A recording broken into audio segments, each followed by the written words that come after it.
그때 예수님께서 말씀하셨다. 불행하여라 너희 위선자 율법학자들과 바리사이들아, 너희가 박하와 시라와 소외한 11조를 내면서 의로움과 자비와 신의처럼 율법에서 더 중요한 것들은 무시하기 때문이다. 그러한 11조도 무시해서는 안 되지만 바로 이러한 것들을 실행해야 한다. 눈먼자들아, 너희는 작은 벌레들은 걸러내면서도 낙타는 그냥 삼키는 자들이다.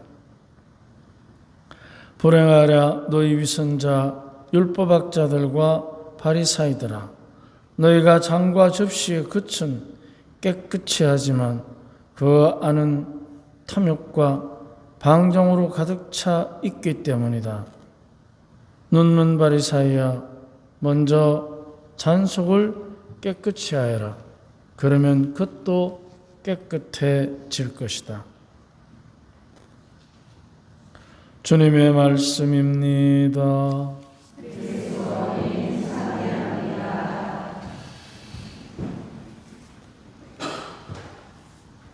먼저 잔속을 깨끗이 하여라는 주님의 말씀은 당연히 우리가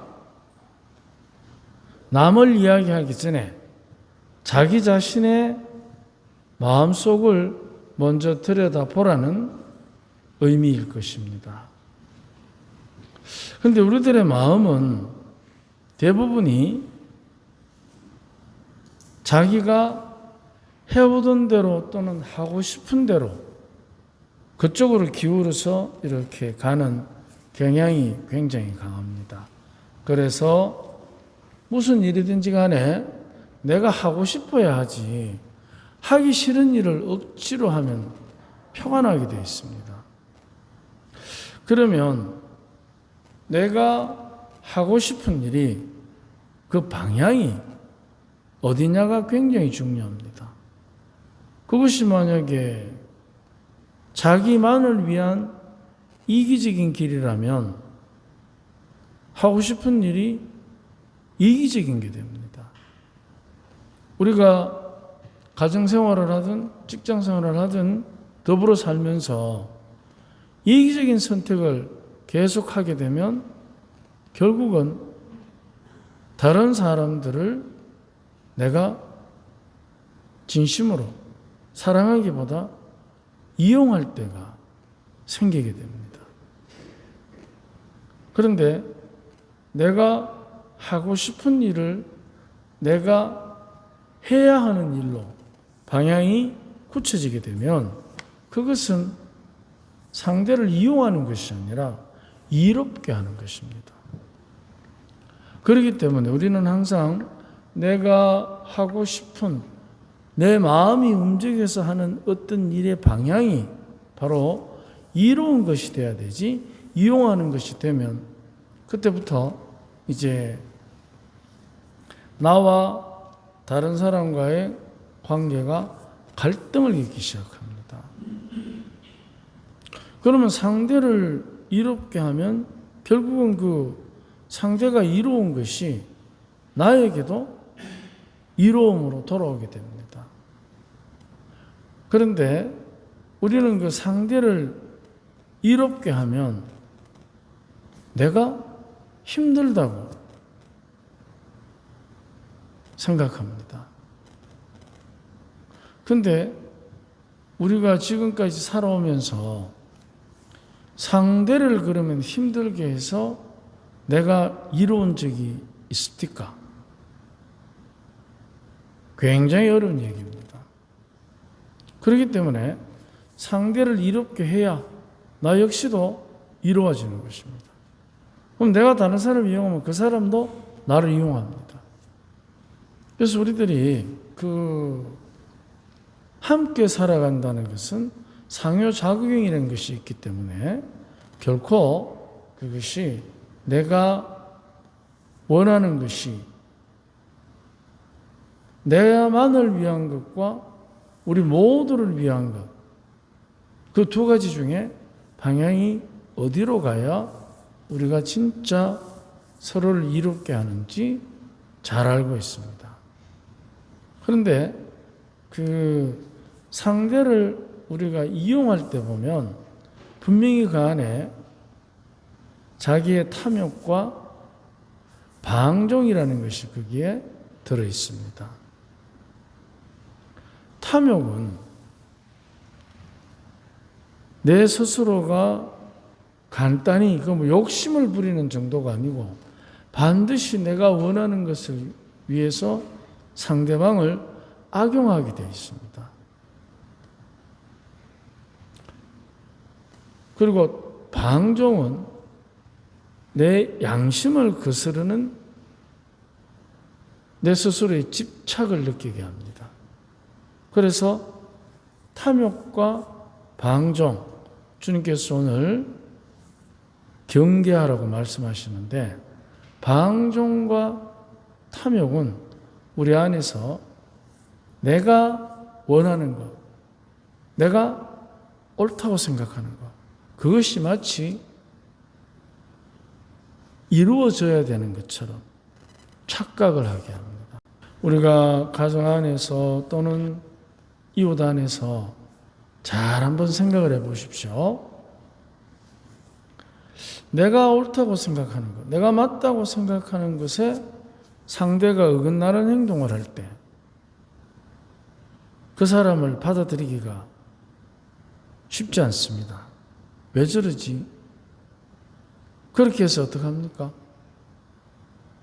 그가 내가 멀어지기 시작합니다. 그러면 멀어지면 멀어질수록 그 사람의 장점보다는 단점이 훨씬 더 많이 느끼게 됩니다. 그 결과 이제 나와 그 사람이 함께하는 근거를 찾기보다 함께 못하는 이유를 찾게 합니다. 그래서 자꾸만 나와 상대에 대해서 쉽게 비교하고 비난할 때가 있습니다. 그런데 그 탐욕과 방종을 벗어나게 되면 그 안에서부터 이제 그 어떤 것보다도 우리들 스스로가 함께 살아가는 노력하는 것, 함께 있는 것에 대한 관심이 집중되게 됩니다. 그 관심의 표현이 뭐냐면 우리 각자가 희생할 수 있는 용기를 갖게 됩니다.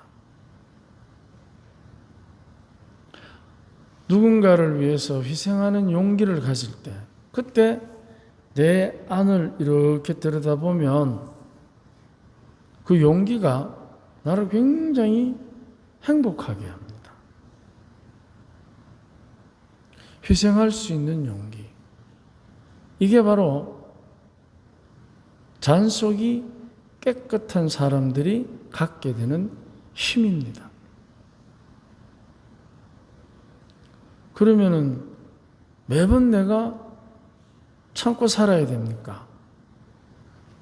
그런 생각이 들면 그거는 그때부터 희생의 틀을 벗어난 것입니다. 내가 언제까지 참아야 되느냐? 그것은 바로 희생이라는 것을 뒤집어 엎은 것입니다. 그래서 어떻게 되느냐? 희생이 뭐가 되느냐 하면 용기가 되는 게 아니고 내가 이만큼 했는데 라는 욕심이 되게 합니다. 그때부터 이제 희생이 아니고 내가 당했다는 느낌의 탐욕, 내가 언제까지 이것을 해야 되라는 것에 대한 거부 반응인 방종, 이것에 휘둘리기 시작하는 것입니다. 그렇다면 잔속이 깨끗한 그 상태에 우리가 누릴 수 있는 것은 희생의 용기입니다.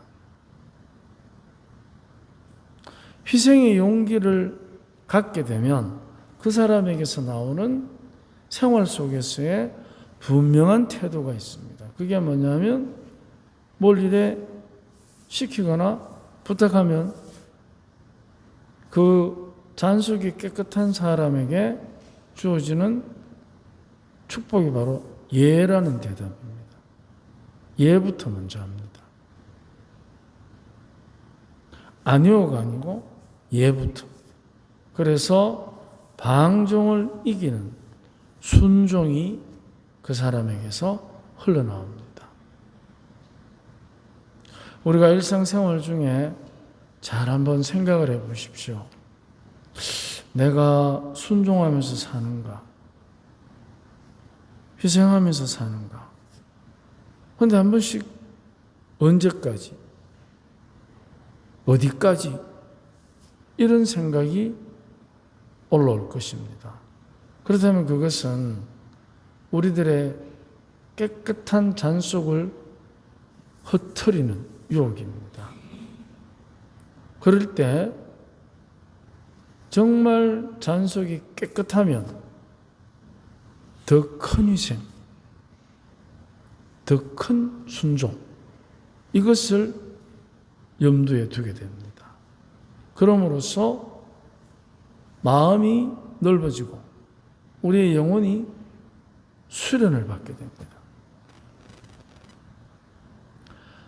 우리들의 생활 속에서 깨끗한 잔속과 같은 우리들의 마음의 힘을 가지라고 또 그걸 주겠다고 주님께서 오늘 방종과 탐욕에 대해서 경계하라는 말씀을 하신 것입니다.